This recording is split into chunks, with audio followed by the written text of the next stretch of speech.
What's the mammoth in the room? I reckon it's all about the carbon. So New Zealand's been involved in the carbon emissions through the emissions trading scheme, and that really is just that. It's a trading scheme. It's where the people trading in the carbon credits have made the money, but people like us in New Zealand, where we've been paying carbon credits, have spent an absolute fortune and achieved zero.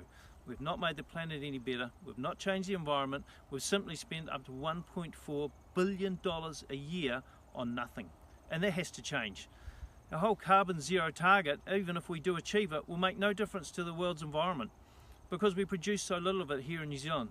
But it will have a massive detrimental effect on our industries and on our agriculture, and we need to think about that carefully.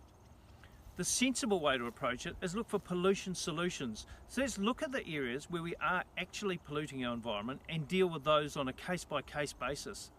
Let's take the money, the $1.4 billion we're spending a year, and actually spend it on pollution solutions, coming up with creative ways to reduce pollution in the environment and then export those solutions.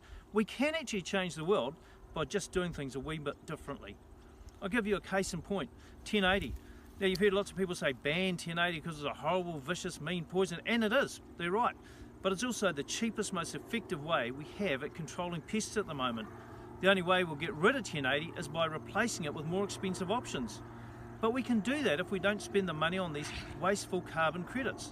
So that's what we're saying. Let's go for replace 1080. Let's come up with creative solutions. And it might be trapping, it might be culling, it might be more selective poisons, but we can do it better if we set a target and set some goals. New Zealand is a creative country, and I think if we resource people properly with the funds that we're wasting at the moment, we can make a difference worldwide by creative pollution solutions.